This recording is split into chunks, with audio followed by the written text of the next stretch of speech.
इस वीडियो में हम पढ़ेंगे कि मेथड्स क्या होते हैं। मेथड्स को हम फंक्शंस भी कहते हैं, they are also called as functions. और उनकी ज़रूरत क्या है प्रोग्रामिंग के अंदर। प्रोग्राम्स क्या होते हैं, that is a set of instructions that do some task, कोई भी काम हमें करके देते हैं। तो मेथड भी क्या है, it is also a block of organized और रीयूजेबल कोड। रीयूजेबल कोड है, मीन्स बार बार यूज कर सकते हैं, ऑर्गेनाइज्ड वे में होगा। और एक ब्लॉक है that performs a certain task, वो आपको कुछ काम करके देगा। A method is a named piece of code. Named piece of code means कोई अगर आप मेथड बना रहे हैं, प्रोग्रामर या यूजर जो भी बनाएगा वो उसका नाम देगा। हर मेथड का एक नाम होता है। तो it is a named piece of code within a program and executes when it is called from another section of code. जो मेथड होता है वो क्लास के अंदर ही होता है, it exist within a class. ये उसका एक जनरल तरीका है लिखने का कि किस तरीके से हम मेथड को लिखते हैं। पब्लिक क्लास नेम, क्लास का कोई नाम देंगे आप, और क्लास के अंदर ये क्लास का स्टार्टिंग ब्रैकेट और क्लोजिंग ब्रैकेट, इसके बीच में आप मेथड की डेफिनेशन देंगे। डेफिनेशन से मतलब क्या है कि कोडिंग करेंगे उसकी। और मेथड के अंदर भी कुछ स्टेटमेंट्स होंगी, इंस्ट्रक्शंस होंगे। ये लाइंस मैंने दी मीन्स कुछ इंस्ट्रक्शंस होंगे और वो ओपन और क्लोजिंग ब्रैकेट के बीच में होंगे। दिस इज अ ब्लॉक, ठीक है। A method is a block, so this is a block of code which will be organized. और इस मेथड को मैं बार बार कहीं पे भी यूज कर सकती हूँ। और जब मुझे कॉल करना होगा किसी भी क्लास से, इस मेथड को कॉल किया जा सकता है। इस कॉन्सेप्ट को अच्छे से समझने के लिए मैं एक एग्जाम्पल ले रही हूँ। सपोज आप पर्टिकुलर क्लास को बिलोंग करते हैं, आप एक स्टूडेंट हैं और आप स्टूडेंट हैं क्लास 10th के, ठीक है।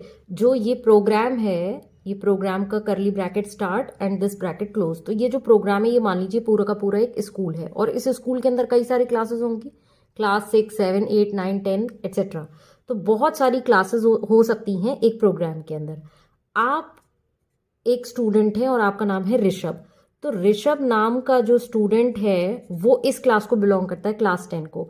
और आपको कोई टास्क दिया गया है, टीचर ने, जो आपकी क्लास टीचर है, उन्होंने आपको एक टास्क, आपका प्री डिफाइंड है कि आप ये काम करते हैं पर्टिकुलरली। तो आपको कोई भी कॉल कर सकता है। क्लास 9 की टीचर ने आपको कॉल करा, क्लास 12 की टीचर ने आपको कॉल करा, तो this is another section of code.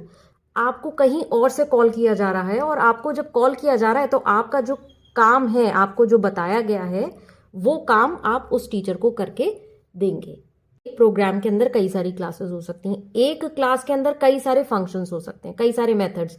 यहां पर मैंने एक मेथड लिखा है, कई सारे मेथड्स हो सकते हैं और वो मेथड अपना अपना कोई पर्टिकुलर टास्क करेंगे। उन मेथड्स को दूसरी क्लासेस से या कहीं से भी जब भी जरूरत पड़ेगी वहां से उनको कॉल किया जा सकता है और कॉल करने के बाद वो मेथड वो पर्टिकुलर काम करके देगा। सो this is the basic concept. अब मेथड को लिखने का एक प्रोटोटाइप होता है, एक तरीका है सिंटेक्स से लिखने का, वो अभी मैं आगे डिस्कस करूंगी। अब हम बात करते हैं कि मेथड्स की जरूरत क्या है। तो ये 3 रीजंस हैं जिसकी वजह से हम मेथड्स या फंक्शंस को यूज करते हैं किसी भी प्रोग्रामिंग लैंग्वेज में। सबसे पहला है reusing the code, next abstraction and third is modularity. ये मेन रीजंस हैं why we need functions. First is reusing the code. Code को जब हमें बार बार यूज कर सकते हैं, एक बार मैंने मेथड को डिफाइन कर दिया, अब ये मेथड जहां पर भी मुझे जरूरत है वहां पर मैं इसको बार बार कॉल कर सकती हूँ और कॉल करूंगी तो वो अपना पर्टिकुलर जो भी इसके अंदर स्टेटमेंट्स हैं उन्हें एग्जीक्यूट करेगा और अपना काम करके देगा। स्टूडेंट्स यहाँ पर ये कंफ्यूज होते हैं क्योंकि जनरली जब आप प्रोग्राम बनाते हैं तो वो छोटे छोटे प्रोग्राम्स बनाते हैं, 10 लाइन, 20 लाइन, 50 लाइन, 100 लाइन का प्रोग्राम होगा। तो उसमें आपको ज़रूरत महसूस नहीं होती है। आप नहीं समझ पाते हैं कि हम ये मेथड बना ही क्यों रहे हैं। इस मेथड के बिना भी तो ये काम हो सकता है, क्योंकि आप मेथड डेफिनेशन हटा दीजिए, जो यहाँ पर ये स्टेटमेंट्स हैं ये डायरेक्टली क्लास के अंदर हम लिखें विदाउट द मेथड डेफिनेशन और हमारा काम तो तब भी होगा। बट प्रॉब्लम तब आती है जब बड़े बड़े सॉफ्टवेयर्स बनते हैं। एक्चुअल में जो रियल सॉफ्टवेयर्स बनते हैं प्रोग्रामिंग के अंदर वो बहुत बड़े होते हैं, 1000, 2000, 2 लाख स्टेटमेंट्स के प्रोग्राम्स हैं। तो 2 लाख जो स्टेटमेंट्स हैं उसके अंदर मैं किसी काम को अगर मुझे बार बार करवाना है तो मैं बार बार उसकी कोडिंग नहीं करूंगी, ठीक है। तब मेरा मेथड जो है वो उस कोड को मैं रीयूज करूंगी। Here why we need the methods. For example, ये मेरा एक प्रोग्राम है, ये मैं बहुत बड़ा सॉफ्टवेयर बना रही हूँ और ये काफ़ी बड़ा सॉफ्टवेयर है। सपोज इस प्रोग्राम के अंदर मुझे एडिशन करना है, ठीक, 100 डिजिट्स को ऐड करना है, और जो इसके अंदर स्टेटमेंट्स हैं वो 100 स्टेटमेंट्स हैं, या 50 स्टेटमेंट मान लीजिए, 100 स्टेटमेंट्स हैं। अब मुझे एडिशन करनी है, कुछ मेथड बना लिया और उस मेथड का नाम है ऐड। अब आगे मैंने कुछ कोडिंग करी, फिर से मुझे ऐड करनी है 100 डिजिट्स, तो वो मैं 100 स्टेटमेंट्स दोबारा तो नहीं लिखूंगी। इट्स बेटर कि मैंने एक बार जो ये मेथड बना लिया इसको यहाँ पर कॉल कर लूँ किसी क्लास के अंदर, फिर एक और कोई क्लास आई, क्लास 3rd आई, अब इसमें यहाँ पर मुझे फिर से ऐड करना है 100 नंबर्स को। तो 100 नंबर्स को ऐड करने के लिए मुझे फिर से कुछ वेरिएबल्स डिक्लेयर करूं और फिर से वो पूरी 100 स्टेटमेंट्स की कोडिंग करूं। इट्स बेटर कि मुझे सिर्फ एक लाइन लिखनी है, ऐड फंक्शन को कॉल करा सेमीकोलन, वो कंपाइलर ऑटोमेटिकली ये वाली कोडिंग उठाएगा और यहां सब्स्टिट्यूट कर देगा। तो जब बड़े सॉफ्टवेयर्स बनते हैं तो वहां पर जब मुझे बार बार कोई काम करवाना है, यहाँ पर मुझे बार बार ऐड करना है, एक यहाँ पर करना है, फिर दूसरी बार यहाँ करना है, तीसरी बार यहाँ करना है, हर बार मैं 100 स्टेटमेंट्स लिखने की बजाय मैं एक बार एक मेथड बना दिया और अब जब भी मुझे जरूरत है मैं उसको कॉल कर लूंगी। So this is reusability mean. अब सेकेंड रीजन है एब्स्ट्रैक्शन। एब्स्ट्रैक्शन का मतलब क्या होता है? To hide the implementation details. किस तरीके से मैं पर्टिकुलर कोड को इम्प्लीमेंट कर रही हूँ, उसकी बैकग्राउंड वर्किंग क्या है, ये ज़रूरी नहीं है सबको दिखाई जाए या सबको बताई जाए। तो मैं सपोज ये एग्जाम्पल लिया, क्लास 10 का स्टूडेंट था ऋषभ, तो ये क्लास 10 है, ये क्लास 11 है और ये क्लास 12 है। अब किसी क्लास को या किसी टीचर को ऋषभ को बुलाना है तो वो सीधे क्लास 10 में मैसेज भेज देगी या कॉल करेगी ऋषभ को।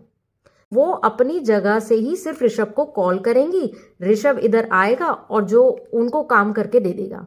उनको अंदर मतलब नहीं कि क्लास 10 के अंदर अंदर कितने बच्चे हैं, क्या कर रहे हैं, किसको को क्या क्या काम डिस्ट्रीब्यूट किया गया है, किसने डिस्ट्रीब्यूट करा है और ऋषभ किस तरीके से अपना काम कर रहा है। तो अंदर उनको जाने की ज़रूरत नहीं है। उनको अंदर इम्प्लीमेंटेशन डिटेल्स या इंटरनल क्लास के अंदर क्या हो रहा है, there is no need to see that.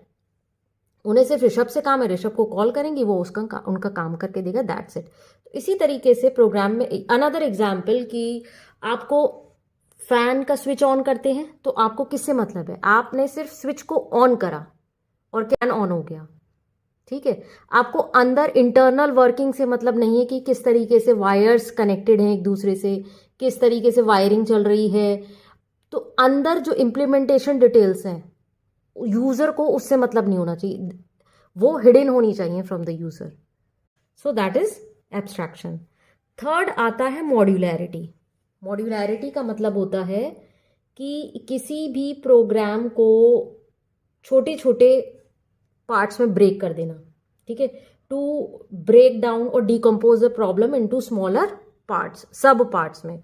कोई एक ही बड़े प्रोग्राम को स्मॉलर सब पार्ट्स में डिवाइड कर देते हैं। मेथड्स का काम यही है कि मेरे को एडिशन करवाना है तो एक ऐड नाम का फंक्शन बना दिया, सब्ट्रैक्शन करवाना है तो एक सब नाम का मेथड बना दिया, देन डिवाइड करना है तो डिवाइड नाम का एक मेथड बना दिया। सबको काम जो है डिवाइड कर दिया। किसी भी प्रॉब्लम को सॉल्व या काम को करने के लिए हमेशा उसको छोटे छोटे सब पार्ट्स में डिवाइड करके काम करना चाहिए। इससे क्या होता है कि जो प्रॉब्लम है वो मैनेजेबल हो जाती है, जो कॉम्प्लेक्स प्रॉब्लम है वो सिंपल हो जाती है। मैनेजेबल एंड अंडरस्टैंडेबल सब पार्ट्स। फॉर एग्जाम्पल कि आपके स्कूल में कोई इवेंट है, सपोज एनुअल इवेंट चल रहा है और स्पोर्ट्स इवेंट है, स्पोर्ट्स की एक्टिविटीज़ हो रही हैं, इंटर स्कूल कॉम्पिटिशन्स हो रहे हैं। तो एक ही टीचर तो सारे एक्टिविटीज़ को, सारे स्पोर्ट्स को नहीं देख सकता, वो बहुत ही ज़्यादा कॉम्प्लेक्स हो जाएगा। एक ही बंदे के ऊपर हम सारा लोड नहीं डालेंगे। क्या होता है कि जनरली डिवाइडेड होता है। गेम्स भी आपके इंडोर गेम्स होंगे, कुछ आउटडोर गेम्स होंगे। तो एक टीचर को इंडोर गेम्स की सारी रिस्पॉन्सिबिलिटी दे दी, दूसरे टीचर को आउटडोर की रिस्पॉन्सिबिलिटी दे दी। तो इसी तरीके से जो हमारा प्रोग्राम होता है उसके अंदर कई सारी क्लासेस होती हैं और एक क्लास के अंदर कई सारे मेथड्स होते हैं और हर मेथड अलग अलग काम करके आपको देता है। जब जिस मेथड की जरूरत पड़ी उसको कॉल कर लिया। तो ये हमारे कुछ मेन रीजंस थे जिसकी वजह से हम मेथड्स को या फंक्शंस को प्रोग्रामिंग के अंदर या प्रोग्राम के अंदर यूज़ करते हैं। अब नेक्स्ट वीडियो में मैं डिस्कस करूंगी मेथड का प्रोटोटाइप सिंटेक्स किस तरीके से लिखा जाता है, आइडेंटिफायर्स और कोडिंग किस तरीके से करते हैं, वो आगे की वीडियो में मैं डिस्कस करूंगी।